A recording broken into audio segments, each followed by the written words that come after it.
Hi everyone, welcome back to AP Psychology with me, Miss Baines, your teacher, where you can take advantage of being able to pause and rewind me as I deliver you our latest content. Go ahead and grab those multicolored markers, get yourself a nice comfy space to work in, and of course don't forget those binder notes that go in lockstep order with this video, which is called Unit 5, Video 8, Language.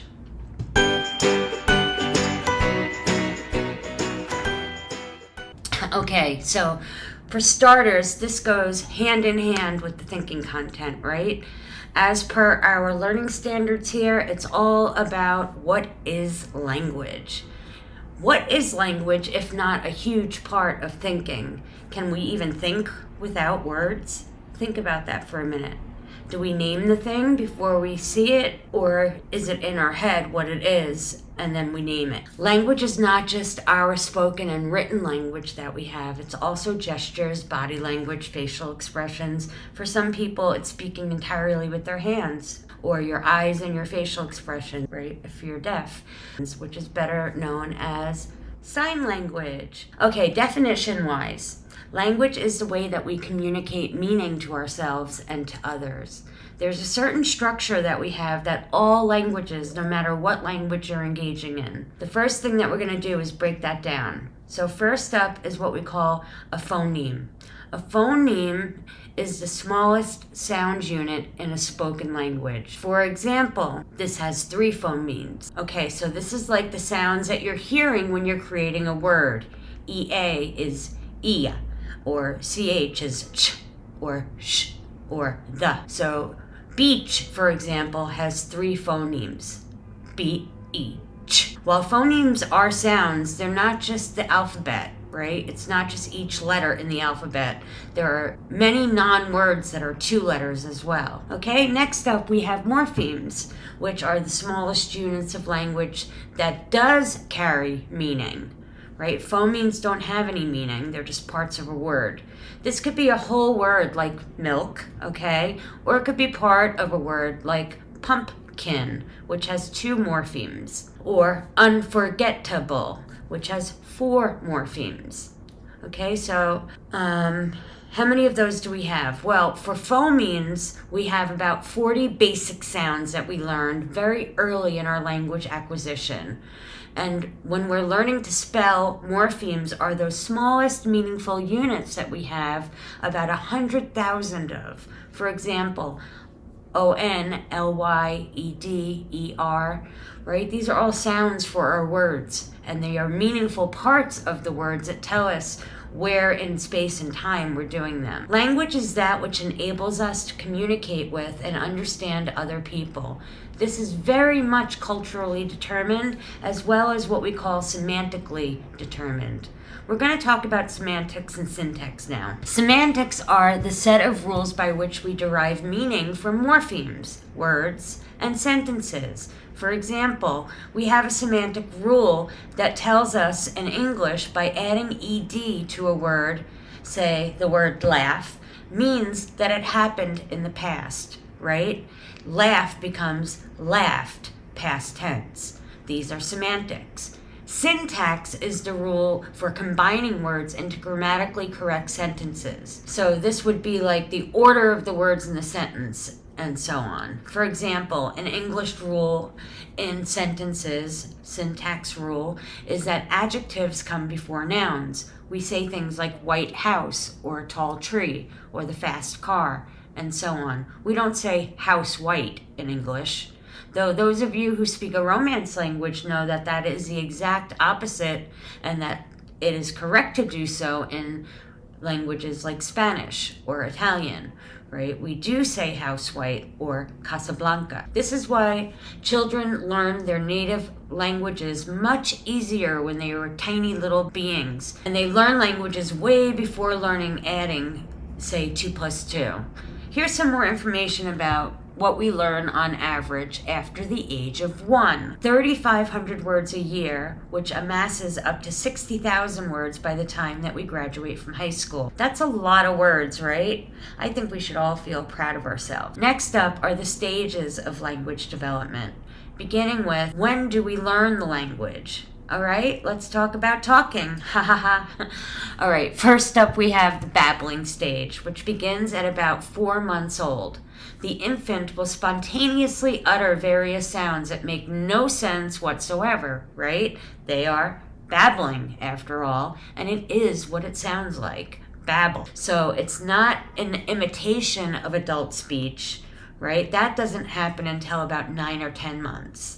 Still, though, we cannot differentiate the native language of any baby's household when they are babbling. Just so you know, all babbling, when they're in their babbling state, no matter what culture they come from, all babies babble the same way. Next up, we enter into the one-word stage. Beginning at around the time of the first birthday, a child will start to speak one-word utterances while maybe even pointing towards the thing that they're talking about. And they will do it in a way that makes family adults understand them. So maybe the word for doggy might mean, over there, look at the dog that's coming, right? Or eat might eat means, I want to eat my food, mommy, I'm very hungry. While they get their point across, all they are saying in reality is eat or doggy, right? They're one-word stage. And it usually begins with little short words that begin with hard consonants like B, D, P, or T.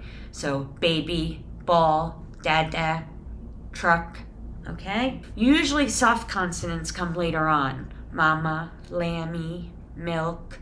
However, children are capable of understanding quite a bit more of the language that they, right? They may not be able to communicate a lot on their own, but they're getting what other people are talking about. They understand what you're saying.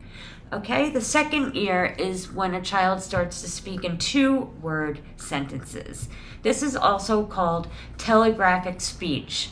Think of it like a telegram. It's a shortened version of a message. Just like in the old days when there were no smartphones or even phones yet for most people.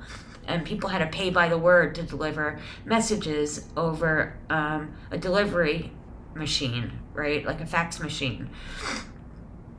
Here in this stage, it's just this. Here in this stage of speaking, it's just how a child speaks, like a telegram. So go car means, I would like to go for a ride in a car, please, but it's only 2 words. Go car. Hence, telegraphic speech. And then there's longer phrases after telegraphic speech in which children start uttering longer phrases like, mommy, get ball, with a little bit more of the tactical sentences. And finally, by early elementary school, children are learning to play with words and speak in complete sentences, and they even start to enjoy humor. So they might even like these types of jokes with plays on language.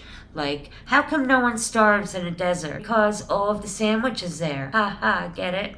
All the sandwiches there. Ha ha ha. All right, maybe not the funniest joke, but it's humorous.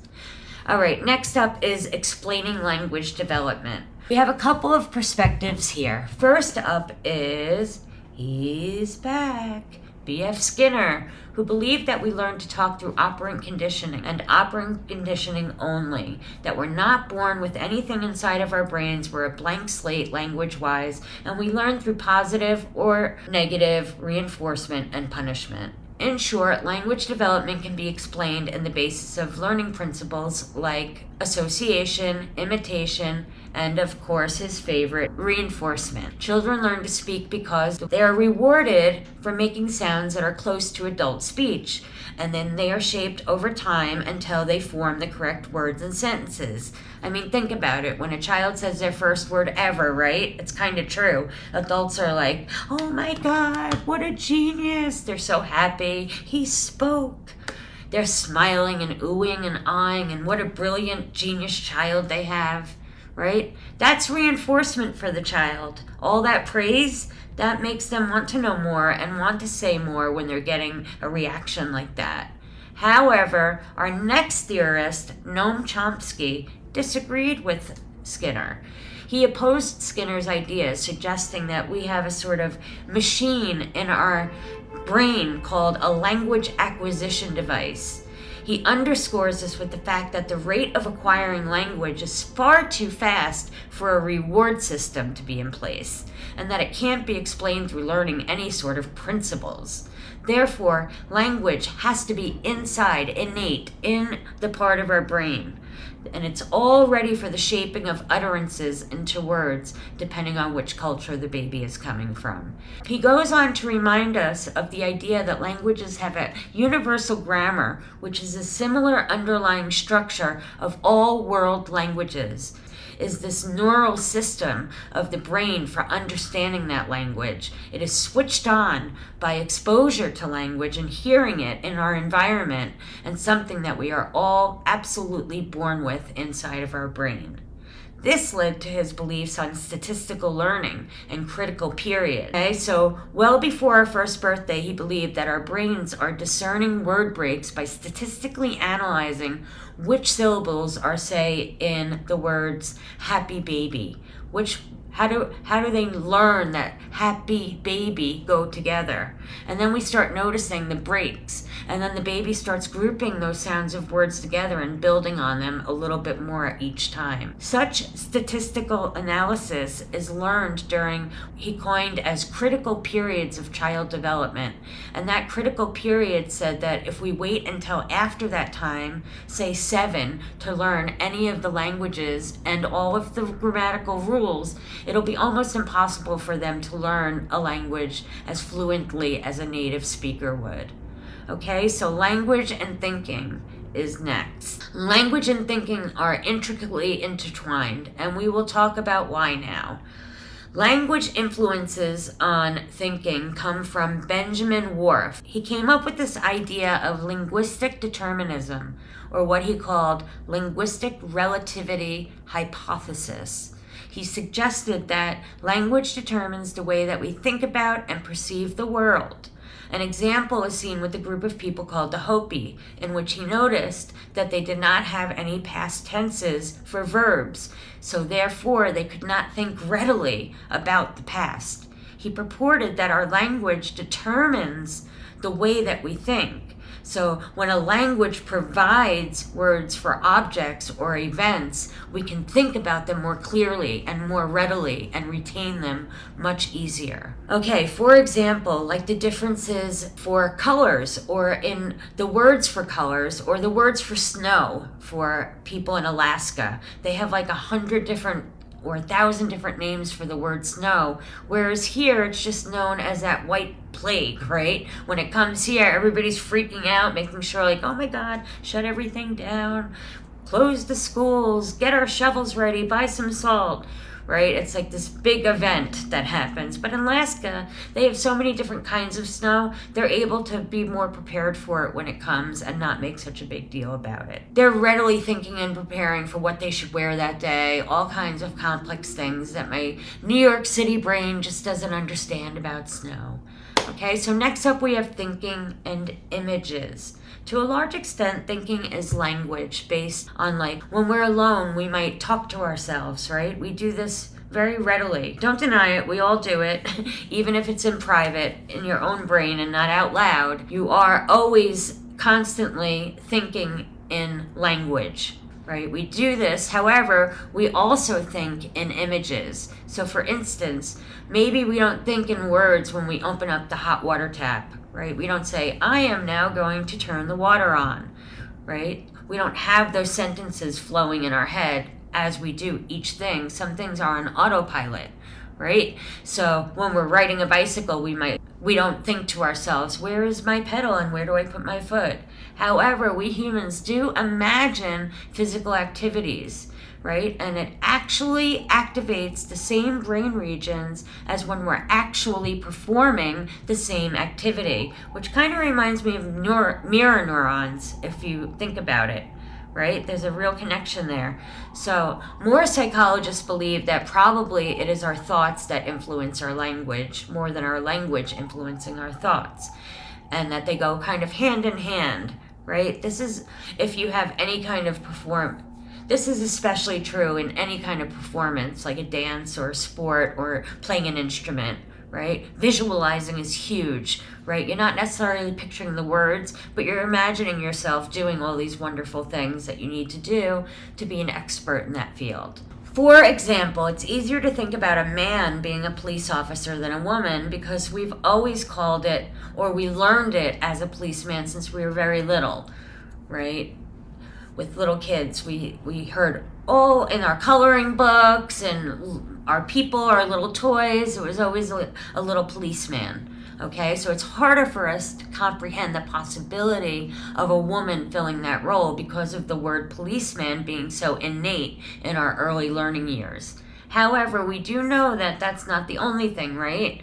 We don't, for example, the Hopi people who don't have words for past tense, we know that they do think about the past, right? They don't just not have that whole part of their life to think about. But it just doesn't, they don't tap into it as readily. Okay, so it's the same thing to a large extent with our thinking. It is language based, but some of our thinking is in image form. Some of it doesn't need language whatsoever. For example, when you're going to go kick a goal when you're playing soccer, right? That happens simultaneously as you're imagining yourself doing it and putting your body the way it needs to go to do it correctly. It's all kind of happening at the same time. The same thing with language and thinking and thinking about the motions and the images and how to move your body into position when you need and what you need to do to get there. The bottom line is you can visualize yourself doing all of these things far quicker than naming them. You see yourself with your mind's eye and you do it almost simultaneously. Okay, that's it for tonight. That's all I've got for you. Have a great night and I'll see you tomorrow. Bye now.